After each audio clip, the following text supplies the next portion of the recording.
सोचो, एक ऐसा स्टूडेंट जिसे पूरी एकेडमी फेलियर समझती हो, लेकिन एक दिन वही लड़का सबको गलत प्रूव कर दे। ये कहानी है कुर्बान रेन की, जहां सच, पावर और इनजस्टिस सब टकराने वाले हैं। चलिए शुरू करते हैं। वो एक फाउंटेन के अंदर होश में आता है, बिल्कुल मैजिक एकेडमी के सामने, बिना ये समझे कि वो यहाँ कैसे पहुंच गया। कुछ बुलीज उसकी तरफ ध्यान देते हैं। वो हंसने लगते हैं ये देखकर कि वो पंचिंग बैग की तरह कितना परफेक्ट लग रहा है। वो उनसे पूछने की कोशिश करता है कि वो कौन है, लेकिन इससे उनका लीडर और ज्यादा चिढ़ जाता है। वो लायन के बाल पकड़कर उसे फाउंटेन के और अंदर घसीट लेता है। तभी लायन को समझ आ जाता है कि हो क्या रहा है। वो अपनी वाटर मैजिक का यूज करता है और बुलीज को उड़ा देता है। मेन बुली समझ ही नहीं पाता कि ये लूजर अचानक इतना स्ट्रांग कैसे हो गया। जब लायन फाउंटेन से बाहर निकलता है, उसकी प्रेजेंस ही उन्हें डरा देती है और वो भाग जाते हैं। आखिर ऐसा ही होना था। आखिर हिस्ट्री का सबसे पावरफुल आर्चमेज एक स्टूडेंट के बॉडी में आ चुका था। लायन क्लाइन अपने युग का हीरो था, जिसने डीमन किंग बेल्फर को हराकर अननोन ओरिजिन के किंगडम में शांति लाई थी। उस दिन पूरे रेल्म ने उसके नाम के नारे लगाए थे। लगता था अब उसके रिटायरमेंट का टाइम आ गया है। प्रिंसेस सैरा जैसी खूबसूरत महिला से शादी करके एक शांत जिंदगी जीने का वक्त। लेकिन किस्मत को कुछ और ही मंजूर था। किंग ने उसे एक आखिरी मिशन सौंप दिया, एक फाइनल असाइनमेंट जो उसके हीरो सफर का अंत होने वाला था। खबर थी कि एक केव में मॉन्स्टर्स छुपे हुए हैं, डीमन किंग की आर्मी के आखिरी रेमिनेंट्स। किंग चाहता था कि वो उस केव की जांच करे और पॉजिटिव रिजल्ट्स के साथ लौटे, क्योंकि अब तक जो भी वहां गया था हार कर ही लौटा था। डीमन किंग स्लेयर से सबको बड़ी उम्मीदें थी। लायन जानता था कि उसे क्या करना है। जिन लोगों से वो प्यार करता था, उन्हें खतरे में वो नहीं देख सकता था। बच्चों के लिए, उन ऑर्फन्स के लिए जो उसे अपना रोल मॉडल मानते थे, उसे डीमन किंग के बचे हुए अंशों को मिटाना ही था। बिना किसी शक के उसने ये मिशन एक्सेप्ट कर लिया। उसका गाइड बनने के लिए प्रिंस शाक को चुना गया। जाने का दिन आया और प्रिंस शाक उसे करप्ट केव ले जाता है। अंदर गहराई में पहुंचते ही प्रिंस शाक अपनी असली मंशा दिखा देता है। वो पीछे से वार करता है। उसके वेपन में लीथल पॉइजन लगा होता है, जिससे लायन की मौत तय थी। प्रिंस शाक हमेशा लायन को अपनी अथॉरिटी और एब्सोल्यूट पावर के लिए खतरा मानता था। उसे लगता था कि लायन उसकी लड़की क्वीन सैरा को भी छीन रहा है, लेकिन लायन का ऐसा कोई इरादा नहीं था। ना उसे पॉलिटिक्स चाहिए थी, ना पावर। वो बस लोगों से, खासकर उन ऑर्फन बच्चों से सच्चा प्यार करता था। सच्चाई ये थी कि इस घटिया इंसान ने उन बच्चों को पहले ही मार दिया था, ताकि लायन की इच्छा को आगे बढ़ाने वाला कोई जिंदा ना बचे। ये इतना नीच था कि इसे डेविल कहना भी डेविल का अपमान होता। उसने लायन को केव की गहराई में लात मारकर गिरा दिया, पॉइजन से तड़प तड़प कर मरने के लिए छोड़ दिया। लेकिन गिरने के बाद भी लायन जिंदा बच गया और खुद को अर्थ की गहराई में पाया। तभी एक रहस्यमयी स्केलेटन क्रीचर सामने आता है, अटैक करने के लिए तैयार। लायन फायरबॉल से उसे खत्म कर देता है। हैरानी की बात यह होती है कि एक सिस्टम इंटरफेस अपीयर होता है और उसके किल को काउंट करता है। एक एनिमी डाउन, लेकिन उसे लगभग 1 मिलियन मॉन्स्टर्स और मारने थे। तभी वो सीक्रेट क्वेस्ट को पूरा कर पाता जो उसके गिरने से ट्रिगर हुई थी। एक और क्रीचर अटैक करता है और उसका भी वही अंजाम होता है। किल काउंट फिर बढ़ जाता है। लायन अपनी सिचुएशन को पूरी तरह से समझ नहीं पा रहा था, लेकिन वो मॉन्स्टर्स का कत्लेआम करता ही जा रहा था, इस उम्मीद में कि कभी ना कभी बाहर निकलने का रास्ता मिलेगा। साल बीतते गए। उसे आगे बढ़ाने वाली सिर्फ एक ही चीज थी, उस गद्दार से रिवेंज की आग। जब उसने 10,000 किल्स कंप्लीट किए, उसे डार्क एट्रीब्यूट मैजिक मिलती है, ऐसी पावर जिसके बारे में उसे पहले कोई नॉलेज नहीं थी। 10 साल तक वो उसी नरक में मॉन्स्टर्स को मारता रहा। आखिरकार 1 मिलियन किल्स पर क्वेस्ट पूरी होती है और उसके सामने एक आर्केन डोर खुल जाता है। लायन बिना सोचे गेट के अंदर चला जाता है। उसकी कंडीशन इससे ज्यादा खराब हो ही नहीं सकती थी। लेकिन हैरानी की बात यह होती है कि वो खुद को एक पॉन्ड के बीच पाता है। होश संभालने पर उसे एहसास होता है कि वो एक एजुकेशनल इंस्टीट्यूट देख रहा है। कहानी ठीक से शुरू भी नहीं होती कि इंस्टीट्यूट के कुछ बुलीज आसान शिकार ढूंढते हुए आ जाते हैं। वो हमारे लड़के को कुराबान कहकर बुलाते हैं, एक ऐसा नाम जो उसे बिल्कुल अपना नहीं लगता, क्योंकि वो इन पंक्स को जानता तक नहीं था। वो नेचुरली पूछ लेता है। बस इतनी सी बात उनके लीडर को गुस्सा दिला देती है। वो हीरो का सर पकड़कर उसे पानी में डुबो देता है, ताकि वो डम्ब एक्ट करना बंद करे और सब कुछ याद कर ले। दूसरी तरफ लायन को बिल्कुल समझ नहीं आ रहा था कि हो क्या रहा है। वो अपनी magic spell armour flood use करता है और उन बेवकूफों को कचड़े की तरह उड़ा देता है। गूंज समझ ही नहीं पाते कि एक वीकलिंग ने इतना चढ़ मूव कैसे कर दिया। समझदारी दिखाते हुए वो वहां से भाग निकलते हैं, इससे पहले कि और पिटाई हो। लायन अभी अपने थॉट्स समेट ही रहा था, तभी उसे एक अजीब सी आवाज सुनाई देती है। एक आर्केन वॉइस हैरान होती है कि मैजिक सप्रेस होने के बाद भी उसने बुलीज को कैसे उड़ा दिया। वो रहस्यमयी आवाज उसे एक प्राइवेट जगह ले जाती है और आखिरकार एक छोटी लड़की का रूप ले लेती है। बिना वार्निंग के वो उसे गले लगा लेती है, जिससे उसके दिमाग में सवालों का तूफान उठ जाता है। वो खुद को लूना बताती है, गॉडेस की मैसेंजर। शॉर्ट में वो डेड सोल्स की गाइड थी। सच्चाई ये थी कि लायन उसी पल मर चुका था जब उसे केव की गहराई में धक्का मारा गया था। जिस दुनिया में वो अब जी रहा था वो उसकी पुरानी दुनिया से बिल्कुल अलग थी, और जिस बॉडी में वो था वो कुराबान नाम के लड़के की थी, जो इसी दुनिया का रेजिडेंट था। लायन सब कुछ डाइजेस्ट करने के लिए एक पल लेता है और फिर पूछता है कि उसे यहाँ क्यों लाया गया। जवाब मिलने ही वाला होता है, तभी उनके सामने एक विशाल गेट प्रकट हो जाता है। डरने पर सच्चाई सामने आ जाएगी। गेट के उस पार एक बंजर जमीन है और बिल्कुल सामने खड़ा है ग्रैंडालोरस। ये वही मॉन्स्टर था जो कभी डीमन लॉर्ड बेल्फार की सेवा करता था। इसे देखते ही हमारे लड़के की रूह कांप जाती है। ये कोई ऑर्डिनरी मॉन्स्टर नहीं था। पहले इसे हराने में उसे 3 दिन लग गए थे, लेकिन लूना उसे भरोसा दिलाती है कि उसकी नई मैजिक पावर्स के साथ ये फाइट बच्चों का खेल होगी। तभी लायन को डार्क एट्रीब्यूट मैजिक याद आती है, वही पावर जो उसे उस सीक्रेट क्वेस्ट के दौरान मिली थी। बीस्ट बेरहमी से अटैक करता है। लायन बिना झिझक डार्कनेस को टच करता है। उसकी घूमती हुई डार्क मैजिक मॉन्स्टर का मैजिक बैरियर तोड़ देती है और फिर वो डेडली डार्क क्लॉज से उसका गला दबा देता है। बस वही एक टेक्निक उस पावरफुल क्रीचर की जान लेने के लिए काफी होती है। लूना खुशी से नाच उठती है, ये देखकर कि मॉन्स्टर वन शॉट हो गया। लायन खुद भी अपनी छुपी हुई पोटेंशियल देखकर दंग रह जाता है। उसकी जिज्ञासा और बढ़ जाती है और वो लूना से सच उगलने को कहता है। थोड़ी देर बाद सब कुछ क्लियर हो जाता है। डीमन किंग बेल्फार इस दुनिया में भी आने वाला है। जो पहला गेट बना था वो डीमन किंग के इन्फ्लुएंस से बना था। अगर उसे रोका नहीं गया तो मॉन्स्टर्स के साथ ये दुनिया पूरी तरह विनाश में डूब सकती है। इसीलिए गॉडेस ने खासकर लायन को इस दुनिया में बैलेंस बनाए रखने के लिए चुना है। आगे देखते हुए लायन की नजर एक फड़फड़ाते झंडे पर बने क्रेस्ट पर पड़ती है। उसे याद करने में ज्यादा देर नहीं लगती। ये वही निशान था जिसने उसे मरने के लिए धक्का दिया था। अगर ये क्रेस्ट यहाँ है तो शार्क भी इस दुनिया में आ चुका है। रिवेंज की आग उसकी मुट्ठियां कपा देती है। लूना ये महसूस कर लेती है, लेकिन ज्यादा देर रुक नहीं पाती और गायब हो जाती है। कोई आ रहा है। आने वाली एक फीमेल स्टूडेंट होती है जो उससे बात करना चाहती है। उसने आसपास गेट के प्रकट होने को महसूस किया था और उसके बारे में पूछना चाहती थी। लायन के जवाब देने से पहले ही लूना टेलीपैथिकली उसे सच छुपाने और अनजान बनने को कहती है। वो बिल्कुल वैसा ही करता है। लड़की डाउट में पड़ जाती है कि जो उसने महसूस किया क्या वो सच में गेट था या सिर्फ एक फॉल्स अलार्म। इसके बाद वो अपना ध्यान हमारे लड़के की तरफ करती है और उसे वही स्टूडेंट पहचान लेती है जो थोड़ी देर पहले गूंज के साथ उलझा था। उन डिलिंक्वेंट्स की वजह से उसे जो परेशानी झेलनी पड़ी उसके लिए वो दिल से माफी मांगती है, लेकिन हमारा लड़का उसे सीधा रहने को कहता है, क्योंकि ये ऐसी बात नहीं है जिसके लिए उसे माफी मांगनी चाहिए। वैसे भी ये लड़की काफी अपराइट और वेल मैनर्ड लगती है। थोड़ी देर बाद वो चली जाती है क्योंकि जो उसने महसूस किया था उसे एक कंप्लीट फॉल्स अलार्म लगता है। उसके जाते ही लूना वापस प्रकट होती है और उस चार्मिंग लड़की की तारीफ करने लगती है, जिसके सेंसेस इतने शार्प हैं कि वो गेट की प्रेजेंस तक स्मेल कर सकती है। लूना को लगता है कि ये लड़की एक पोटेंशियल लव इंटरेस्ट हो सकती है, बिल्कुल एक टिपिकल स्कूल नॉवल की तरह। रात उतर आती है और हमारा लड़का अपने डॉर्म रूम की तरफ बढ़ता है, लेकिन वहां पहुंचकर देखता है कि उसके दरवाजे पर कर्सेस और इंसल्ट्स लिखे हुए हैं। इस नीच हरकत के जिम्मेदार स्टूडेंट्स कॉरिडोर में ही खड़े होते हैं, डरपोक हाइनास की तरह हंसते हुए। फिर भी लायन ऐसे लोगों से उलझना पसंद नहीं करता जो उससे नीचे हैं, और सीधा अपने रूम के अंदर चला जाता है। अंदर पहुंचते ही लूना भड़क उठती है, गुस्से में कि उन लोगों ने इतनी लो लेवल हरकत करने की हिम्मत कैसे की। लेकिन हमारा लड़का ज्यादा डिस्टर्ब नहीं होता और ज्यादा इंपॉर्टेंट बातों पर बात करना चाहता है। वो इस इंस्टीट्यूट के बारे में जानना चाहता है। जो क्रेस्ट उसने झंडे पर देखा था वही प्रिंस शार्क का भी था।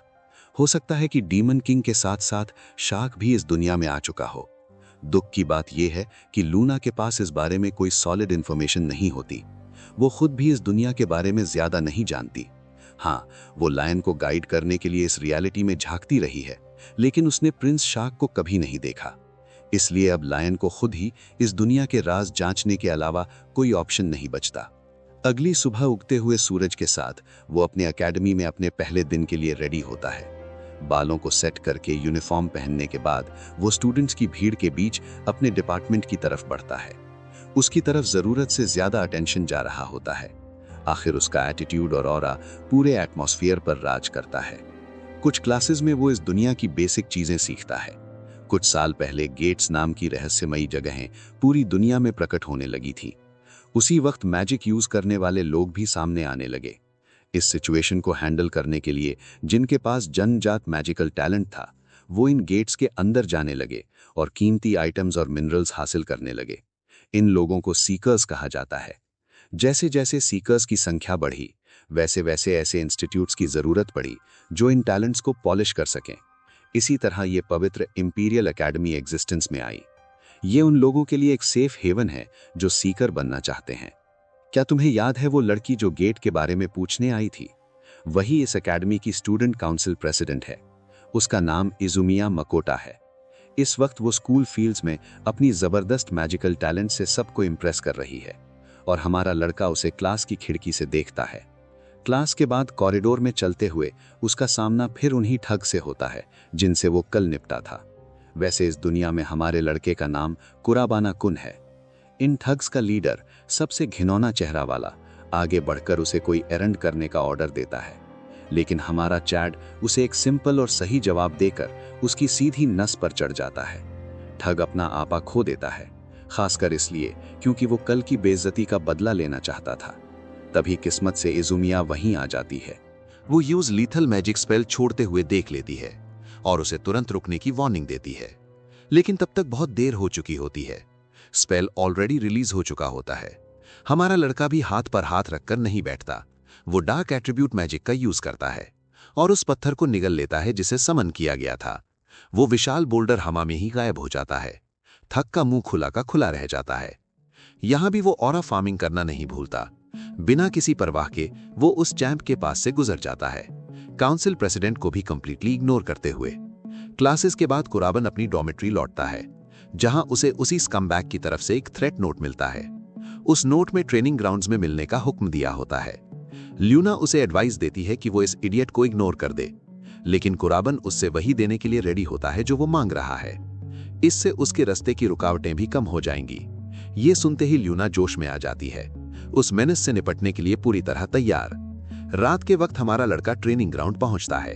वहां वो उसी ठग से मिलता है, बिल्कुल उनकी मर्जी के मुताबिक। लीडर अपने गूंस को स्टैंड बाय पर रखता है क्योंकि वो 1-on-1 फेयर डुएल चाहता है। उम्मीद के मुताबिक वो अपनी सिग्नेचर इविल हंसी हंसता है, सोचते हुए कि कंट्रोल अभी भी उसी के हाथ में है। दूसरी तरफ हमारा लड़का बिल्कुल शांत रहता है और बिना वक्त गवाए इस क्लाउन को आगे बढ़ने की चैलेंज देता है। कुराबन की ये बेखौफी उसकी नसों पर चढ़ जाती है। फेयर डुएल की बात करने के बाद भी वो अपने शब्दों का सम्मान नहीं करता और गूंस को अटैक का ऑर्डर दे देता है। अनजान गूंस बिना सोचे समझे अपनी मौत की तरफ दौड़ पड़ते हैं। ये स्लाइमी लीडर झूठी फेयर फाइट पर खुद को बहुत चालाक समझता है, लेकिन हमारा लड़का बिल्कुल भी डिस्टर्ब नहीं होता। उसके लिए एक साथ 100 भी आ जाएं कोई फर्क नहीं पड़ता। हाथ के हल्के से इशारे पर वो डार्क एट्रीब्यूट मैजिक से डिनाइल मिरर नाम की टेक्निक यूज करता है। इससे उनके सारे अटैक्स उन्हीं पर रिफ्लेक्ट हो जाते हैं। सिर्फ एक ही स्पेल सबको कंपटीशन से बाहर करने के लिए काफी होती है। गैंग लीडर का जबड़ा खुला का खुला रह जाता है। उसे एहसास हो जाता है कि हमारे लड़के को प्रोवोक करके उसने बहुत बड़ी गलती कर दी है और हमारा लड़का पीछे से स्नेक अटैक करने वालों को माफ करने के मूड में नहीं है। लीडर को अंदाजा भी नहीं होता कि वो किस लेवल की मुसीबत में फंस चुका है। इस दुनिया में मैजिक 4 एट्रीब्यूट्स में बटी होती है, विंड, वाटर, फायर और अर्थ। लेकिन हमारे लड़के की मैजिक इनमें से किसी में फिट नहीं बैठती। बुली ये सोचकर मेंटली टूटने लगता है कि जो कुराबन कभी यूजलेस था, वो इतनी अनजानी मैजिक कैसे चला रहा है। उसे देर से समझ आता है कि उस पल कुराबन को यूजलेस कहकर उसने खुद को और भी गहरी प्रॉब्लम में डाल लिया था। हमारा लड़का अब पूरी तरह से गुस्से में आ चुका होता है और ऐसे स्कमबैग को बिना सबक सिखाए छोड़ने वाला नहीं है। गून सोचता है कि उसकी फायर मैजिक उसे बचा लेगी, लेकिन वो गलत साबित होता है। डार्क आर्क्स की मदद से हमारा लड़का उसे एकदम ठंडा कर देता है। कुराबन सिर्फ उसे बेहोश ही नहीं करता, बल्कि उसका सारा माना भी खींच लेता है। ये एक यूनिक एबिलिटी होती है जो सिर्फ डार्क एट्रीब्यूट मैजिक विल्डर्स के पास होती है।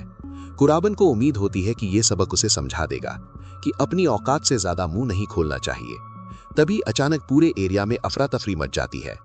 अर्जेंट सायरन्स बजने लगती हैं और इवैक्यूएशन का ऑर्डर दे दिया जाता है। एकेडमी ग्राउंड्स के अंदर एक गेट प्रकट हो चुका होता है और threat level category red declare कर दिया जाता है, जो सबसे खतरनाक माना जाता है। डॉर्मेट्री बिल्डिंग्स में स्टूडेंट्स भागदौड़ में होते हैं। काउंसिल प्रेसिडेंट वहां मौजूद होती है, ये एंश्योर करने के लिए कि कोई स्टूडेंट पीछे ना रह जाए। एक सीनियर हेड एडमिन के ऑर्डर्स पर उसे इजुमिया को वहां से जाने के लिए कहता है। उसे भी कैटेगरी रेड थ्रेट से लड़ने की परमिशन नहीं होती। अगर गेट से फाइट में कोई कैजुअलिटी होती है तो जिम्मेदारी एकेडमी पर आएगी, लेकिन लड़की के अपने रीजंस होते हैं। पहले जब कैटेगरी रेड गेट खुला था तो पास के एरियाज को भारी नुकसान हुआ था और वो हिस्ट्री को रिपीट नहीं होने देना चाहती। ऊपर से ये एकेडमी इसीलिए बनी थी ताकि ऐसे गेट से लड़ने वाला टैलेंट तैयार हो सके। इसी वजह से वो खुद गेट का सामना करने का फैसला करती है। इसी बीच मॉन्स्टर्स गेट से बाहर निकलने लगते हैं और स्टूडेंट्स डर के मारे भागने लगते हैं। एक स्टूडेंट अर्थ मैजिक से बीस्ट को डराने की कोशिश करता है, लेकिन क्रीचर पत्थर को दांतों से चबा जाता है और सीधा उस पर झपटता है। किस्मत से स्कूल की गॉडेस वहां पहुंच जाती है और एक साथ कई बीस्ट्स को गिरा देती है। वो उस स्टूडेंट की जान बचा लेती है, फिर उसे ऑर्डर देती है कि वो बाकी स्टूडेंट्स की मदद करे और सबको दूर एक सेफ जगह पर इवैक्यूएट करे। लड़की को डर होता है कि अगर गेट को तुरंत बंद नहीं किया गया तो बीस्ट्स शहर में घुस सकते हैं, जिससे बिना वजह तबाही और पैनिक फैल जाएगा। और कोई रास्ता न देखकर वो खुद गेट बॉस को चैलेंज करने का फैसला करती है। इसी दौरान हमारा लड़का और उसकी लॉली ल्यूना देखते हैं कि स्कूल की गॉडेस गेट के अंदर एंटर करती है। आगे बढ़ने से पहले लड़का पूछता है कि गेट को बंद कैसे किया जा सकता है। ल्यूना का जवाब काफी प्रेडिक्टेबल होता है।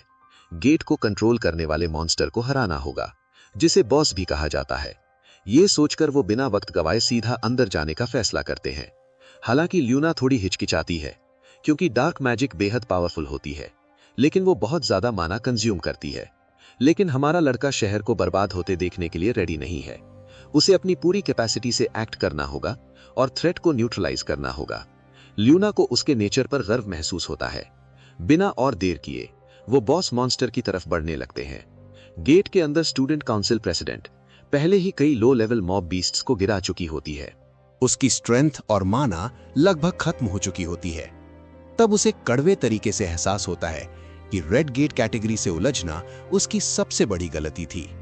हालात और भी खराब हो जाते हैं जब उसके पीछे एक विशाल सर्पेंट लाइक ड्रैगन प्रकट होता है, उसे निगलने के लिए पूरी तरह तैयार।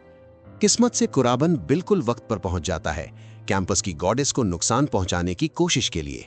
वो उस मॉन्स्टर को डार्क एट्रीब्यूट से सजा देता है। मॉन्स्टर के गिरते ही धुएं और धुंध के बीच इजुमिया की नजर अपने सेवियर पर टिक जाती है। वो अपने एकेडमी मेट को एक ही वार में क्रीचर को खत्म करते देख पूरे तरह से स्टार स्ट्रक हो जाती है। वो उसका शुक्रिया अदा करती है और लूना खुश होती है कि वो बिल्कुल वक्त पर पहुंच गए। कुराबन को भी रिलीफ मिलता है कि सब सेफ हैं, लेकिन उसके दिमाग में सबसे ज्यादा वही मैजिक घूम रही होती है जो उसने अभी यूज की थी। इजुमिया सोचने लगती है कि आखिर ये लड़का है कौन, लेकिन हमारा नॉन चैलेंट किंग उसे याद दिलाता है कि सबसे पहले गेट बंद करना जरूरी है, क्योंकि वही इस मिशन का मेन पर्पस था। इजुमिया को अपना असली मकसद याद आ जाता है और वो तुरंत अग्री कर जाती है। फिर भी उसके लिए कुराबन रेन को ऑर्डिनरी स्टूडेंट मानना मुश्किल होता है। आखिर एकेडमी की मॉक बैटल्स में वो डेड लास्ट आता था, सबसे खराब ग्रेड्स के साथ, और अब वो प्राइम माइक टाइसन की तरह मूव कर रहा है, खासकर उस अजीब और अननोन मैजिक टाइप के साथ। दोनों आगे बढ़ते हैं गेट क्लियर करने और बॉस मॉन्स्टर को ढूंढने के लिए। रास्ते में मॉन्स्टर्स का एक झुंड सामने आ जाता है। इजुमिया एक्वा प्रिजन स्पेल कास्ट करती है और उन्हें एक नीले वोटेक्स में कैद कर देती है, घूमती हुई पानी की फ्लोटिंग स्फीयर्स के अंदर। लूना भी मानती है कि ये स्टूडेंट काउंसिल प्रेसिडेंट अपनी कैलिबर के हिसाब से काफी स्ट्रांग है, जो हमारे लड़के को काफी पसंद आता है, इंपीरियल एकेडमी की टॉप इवैल्यूएटेड कैंडिडेट होने के मुताबिक। तभी जमीन फट जाती है और स्कल्प्टेड बॉडी वाला एक टाइटैनिक गोलम उन्हें कुचलने आ जाता है। हमारा लड़का अटैक से बच जाता है और डार्क एट्रीब्यूट मैजिक से तुरंत काउंटर करता है। इस बार कुराबन ब्लाइंड एज कास्ट करता है, एक पावरफुल बीम स्ट्राइक जो गोलम को एक ही ब्लास्ट में मिटा देता है। इजुमिया हैरान रह जाती है मॉन्स्टर को टुकड़ों में बिखरते देख। उसे एहसास होता है कि यह आदमी किसी लेजेंड की तरह फाइट कर रहा है। ये सिर्फ यूनिक मैजिक का केस नहीं है, बल्कि हर स्पेल की परफेक्ट कास्टिंग स्पीड और उसका एक्सट्रीमली इफेक्टिव यूजेज। ऐसा लगता है जैसे वो किसी एक्सपीरियंस्ड मेज को देख रही हो जिसने डेकेड्स तक बैटलफील्ड देखा हो। इसके बाद दोनों बॉस लेयर की तरफ बढ़ते हैं। स्टूडेंट काउंसिल प्रेसिडेंट को रेडी रहने को कहता है और दोनों गेट मास्टर के रूम में कदम रखते हैं। सामने एक 6 हेडेड ड्रैगन खड़ा होता है, रेड नूडल जैसा इंटिमिडेटिंग डिजाइन के साथ। ये लावा ड्रैगन है और ये कोई नॉर्मल थ्रेट नहीं है। इजुनिया बताती है कि ये बुक्स में दर्ज एक एक्सट्रीमली पावरफुल मॉन्स्टर है। कुराबन भी उसे पहले ही वॉर्न करता है कि ये लॉन्ग रेंज फायर और टेल अटैक से रैम्पेज करेगा। बीस्ट मैजिक से वो फायर ब्लास्ट चार्ज करता है और रिक्वाजा स्टाइल हाइपर बीम छोड़ देता है। इजुमिया चौंक जाती है और मुश्किल से उसके वेट के नीचे क्रश होने से बच पाती है। ये सिर्फ कुराबन की वार्निंग्स की वजह से पॉसिबल होता है। काउंटर अटैक में इजुमिया एक विशाल आइसिकल लैंस छोड़ती है, लेकिन ड्रैगन उसे बिना खरोंच के तोड़ देता है। ये उसके लिए एक बड़ा शॉक होता है क्योंकि आइसिकल लैंस फायर एट्रीब्यूट क्रीचर्स के खिलाफ अल्ट्रा इफेक्टिव मानी जाती है। लेकिन लावा ड्रैगन की भयंकर हीट अटैक पहुंचने से पहले ही उसे पिघला देती है। फाइट अभी खत्म नहीं हुई है। कुराबन डेडली क्लॉ स्पेल कास्ट करता है। जमीन से डार्क मैजिक के पंजे निकलते हैं और हर डायरेक्शन से ड्रैगन पर वार करते हैं। इसी पर लावा ड्रैगन अपने पंखों का यूज करके भाग निकलता है। इंपेल होने के बजाय वो एस्केप करना चूज करता है। लूना इसे कावर्डली चीटिंग कहती है, लेकिन एक फ्लाइंग मॉन्स्टर के लिए ये बिल्कुल वैलिड स्ट्रैटेजी है। इजुमिया इस सडन टर्न के लिए रेडी नहीं होती और नेक्स्ट स्ट्रैटेजी पूछती है। कुराबन उसे सिर्फ आइस के अलावा दूसरी मैजिक टाइप्स यूज करने को कहता है। इजुमिया उसे अश्योर करती है कि उसके पास और भी मैजिक ऑप्शंस हैं। कुराबन उसे क्रीचर को स्लो करने वाली मैजिक यूज करने को कहता है। इजुमिया उसकी प्लानिंग पर भरोसा करती है और तुरंत विंड मैजिक में टैप करती है। वो ग्रीन स्टॉर्म कास्ट करती है और फिर एक प्रिसाइज एरियल ब्लास्ट छोड़ती है। ये अटैक फ्लाइंग मॉन्स्टर के खिलाफ बहुत इफेक्टिव साबित होता है। लावा ड्रैगन हवा के प्रेशर को झेल नहीं पाता और एक जगह पर रुक जाता है। लूना हमारे लड़के को सिग्नल देती है। कुराबन अपनी स्पेशल डार्क मैजिक दोबारा एक्टिवेट करता है। वॉइड बटरफ्लाइज उसे चारों तरफ से घेर लेती हैं और बिस रूलर एबिलिटी के थ्रू वो उन्हें सीधा बॉस मॉन्स्टर की तरफ भेज देता है। उंगली चटकाते ही बटरफ्लाइज डेटोनेशन ट्रैप्स की तरह एक साथ फट जाती हैं। ये चेन रिएक्शन इतना डिस्ट्रक्टिव होता है कि बीस्ट पूरी तरह से एनिहिलेट हो जाता है। कुराबन बीस्ट को पूरी तरह से एनिहिलेट होते देखता है। आखिरकार लावा ड्रैगन जमीन पर पड़ा होता है, पंख फटे हुए, चमड़ी जली हुई और पूरी तरह से डिफीटेड। लूना अपने मास्टर को गेट रूलर को हराने की अचीवमेंट पर बधाई देती है। इजुमिया पूरी तरह से स्टन्ड होती है। उसके दिमाग में कई सवाल होते हैं, लेकिन फिलहाल वो इस एपिक बैटल के एंड का जश्न मनाती है। कुराबन भी वही सोचता है और दोनों मिलकर गेट बंद कर देते हैं और सेफ तौर पर बाहर लौट आते हैं। बाहर के क्रीचर्स पहले ही स्टूडेंट काउंसिल प्रेसिडेंट के हाथों खत्म हो चुके होते हैं, इसलिए कोई मेजर डैमेज नहीं होता। तभी कोई बेहद गुस्से में इजुमिया को आवाज देता है। ये सेक्रेड इंपीरियल एकेडमी का हेडमास्टर होता है, शिदो अशूसी। वो जवाब चाहता है कि उसने ऑर्डर्स तोड़कर गेट के अंदर जाने की हिम्मत कैसे की। हमारा लड़का लूना से उसके बारे में वो पूछता है। शिडो अशूशी एकेडमी का फ्लोटिंग हेडमास्टर है, मेजर्स को इकट्ठा करके ट्रेन करने वाली इंस्टीट्यूशन का ओनर है और इसी वजह से उसने बेहिसाब दौलत कमा ली है। ये सुनकर कुर्बाने सोच में पड़ जाता है। अगर ये सच में एकेडमी का हेडमास्टर है तो प्रिंस शार्क से इसका कोई ना कोई कनेक्शन जरूर होगा। हालांकि अभी इस बारे में अंदाजा लगाना बहुत जल्दी होगा। इजुमिया तुरंत हेडमास्टर से माफी मांगती है, कहती है कि वो लोगों को खतरे में नहीं देख सकती थी, लेकिन जिद्दी हेडमास्टर उसे बीच में ही रोक देता है और उसके सेंस ऑफ जस्टिस पर ताना मारते हुए उसे नीचा दिखाता है, जैसे वो ये सब सिर्फ अपनी ताकत दिखाने के लिए कर रही हो। वो उससे एक बड़ा सा व्हाट इफ सवाल करता है, पूछता है अगर हालात बिगड़ जाते तो क्या होता। उसकी तरफ से हमारे लड़के की मदद करते हुए वो विनम्रता से कहता है कि हेडमास्टर कम से कम स्टूडेंट प्रेसिडेंट के साहसी काम के लिए कुछ एनकरेजिंग वर्ड्स तो बोल सकता था। शिडो पूछता है कि ये नया बच्चा कौन है और याद दिलाता है कि उनकी बातचीत में दखल होने का उसे कोई हक नहीं है। लेकिन स्टूडेंट प्रेसिडेंट हमारे लड़के का बचाव करती है, जोर देकर कहती है कि यही आउटसाइडर हाईएस्ट डिफिकल्टी गेट बंद होने की वजह बना। ये सुनकर शिडो की आंखों में इंटरेस्ट चमक उठता है, फिर वो जोर से हंस पड़ता है। जैसे ही उसे याद आता है कि कुर्बान रेन उसकी एकेडमी का सबसे लोएस्ट रैंक्ड बफून है। इस बेतुकी बात पर यकीन न करते हुए वो मुड़कर जाने लगता है। तभी इजुमिया उसका ध्यान खींचती है। शिडो कहता है कि एकेडमी का सबसे घटिया student highest difficulty category gate बंद नहीं कर सकता। वो इसे अपने स्टूडेंट्स की बनाई हुई एक रिडिक्युलस ब्लफ मान लेता है। ये कहकर वो अपने स्क्वाड के साथ चला जाता है और हमारा लड़का सोच में डूब जाता है। कुर्बाने समझ जाता है कि शार्क का इससे कनेक्शन हो या ना हो, उसे हेडमास्टर की आइडेंटिटी और गहराई से इन्वेस्टिगेट करनी होगी। डॉम्स लौटकर वो आखिरकार रिलीफ की सांस लेता है। लूना हेडमास्टर के घमंडी बिहेवियर पर रैंट कर रही होती है, लेकिन ये सिर्फ इस बात का प्रूफ है कि कुर्बान रेन की जिंदगी इस स्कूल में कितनी खराब रही होगी। गॉडेस की मैसेंजर को इजुमिया काफी इंप्रेसिव लगती है। तभी वो हमारे लड़के को कुछ पढ़ते हुए देखती है। कुर्बाने असल में कुर्बान की डायरी के नोट्स पढ़ रहा होता है, हेडमास्टर के बारे में कोई कॉन्टेक्स्ट क्लू ढूंढने के लिए। ये प्राइवेसी इन्वेजन है, लेकिन जरूरी है। जिस दिन लेयन ने कुर्बाने के शरीर में एंट्री ली थी, उसे एहसास हो गया था कि ये बच्चा जिंदगी से हार मान चुका था। अब जर्नल पढ़ना शुरू होता है। बुलिंग झेल चुका वो लड़का पूरी तरह टूट चुका था। वो सीकर बनना चाहता था, सिर्फ अपनी बेबी सिस्टर की मेडिकल फीस के लिए पैसे जोड़ने के लिए। लेकिन उसे ये समझ आ गया था कि उसमें मैजिक का कोई टैलेंट नहीं है। यही कमी उसकी जिंदगी की पहचान बन गई। लोग उसे कुत्ते की तरह ट्रीट करते थे, नोट्स छोड़कर डराते थे, क्लास के दौरान और बाद में भी।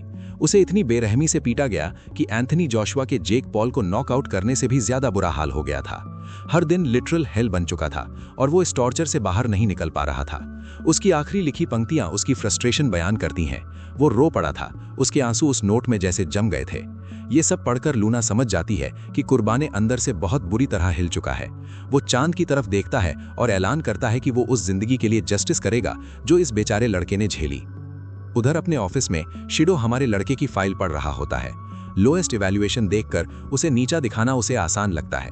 हेडमास्टर को ये अजीब तरीके से इंप्रेसिव लगता है कि ये फेलियर समझ ही नहीं पा रहा कि उसे कितनी आसानी से एकेडमी से निकाला जा सकता है। अगला सीन स्नो बनी के शावर सीक्वेंस का आता है। वो हमारे लड़के के बारे में सोच रही होती है। Kurban suppose to be lowest ranked student है, फिर भी सब कुछ गड़बड़ लग रहा है। रीसेंट चेंजेस कुछ और ही कहानी सुना रहे हैं और उसे अपनी इस फीलिंग पर उतना ही भरोसा है जितना अपनी बॉडी कर्व्स पर। अगले दिन हमारे लड़के को वाइस प्रेसिडेंट नरू शुया एक प्राइवेट कॉन्वर्सेशन के लिए बुलाता है। ये नर्ड उसे 1-on-1 ले जाता है और कल प्रेसिडेंट इजुमिया के साथ जो हुआ था वो याद दिलाता है। वाइस प्रेसिडेंट हमारे लड़के की इंटेंशंस पर सवाल उठाता है, पूछता है क्या वो गेट के अंदर ज्यादा लूट पाने में इंटरेस्टेड था। उसे अयूमी आया से पता है कि उसने मदद की थी, लेकिन वो इसे बस उसे बचाने के लिए बनाई गई कहानी मानता है। नरू से इसे हीरो बनने की कोशिश और स्टूडेंट प्रेसिडेंट के लिए प्रॉब्लम क्रिएट करने पर डांटता है। लूना भी इस 4 आइज पर भड़क जाती है, जो यूनिवर्सिटी ऑफ अपॉलॉजी से ग्रेजुएट लगता है। कुर्बाने क्लियर करता है कि उसने गेट बंद करने में मदद की थी। नरू हंस पड़ता है, याद दिलाता है कि वो कभी एक मॉक बैटल भी नहीं जीत पाया। उसके लिए ये सब झूठ के अलावा कुछ नहीं है और वो एक शब्द पर भी भरोसा नहीं करता। तभी अयूमिया वहां आ जाती है। वो असल में हमारे लड़के से बात करने के लिए उसे ढूंढ रही होती है। अब जब वो आ चुकी होती है, नरू कॉन्वर्सेशन खत्म कर देता है और ऑर्डर देता है कि अगली बार स्टूडेंट काउंसिल ही सब हैंडल करे। इजुमिया को वो उसी दोपहर डिस्कशन के लिए बुलाता है। उसे जाते देख अयूमिया पूछती है क्या 4 आइज ने फिर से हमारे लड़के से कुछ उल्टा सीधा कहा, लेकिन कुर्बाने बिल्कुल चिल रहता है। उस आदमी को एक फ्लाइंग भी न देते हुए बस पूछता है कि वो उसे क्यों ढूंढ रही थी। पता चलता है कि एकेडमी का हेडमास्टर अब उससे बात करना चाहता है। कुर्बाने सीधा शिडो के ऑफिस में जाता है, जहां वो बिना देखे पोज बनाकर बैठा होता है। बिना किसी रोल के हेडमास्टर कुर्बाने को एकेडमी छोड़ने का ऑर्डर देता है। ये अचानक और चौंकाने वाला हुक्म ये बात इजुमिया को उछलने पर मजबूर कर देती है और वो वजह पूछती है। शिडो कहता है कि बात बिल्कुल सीधी है। लड़के का मैजिक स्कोर सबसे लोएस्ट है और एकेडमी ज्वाइन करने के बाद से उसने एक भी बैटल नहीं जीती। इसका सीधा मतलब है कि उसमें कोई टैलेंट नहीं है और बिना टैलेंट वाले मेजेस एकेडमी में रहने के लायक नहीं होते। रिपोर्ट कार्ड उठाते हुए हमारा लड़का शांति से कहता है कि उसे बस अपनी स्ट्रेंथ प्रूव करनी है।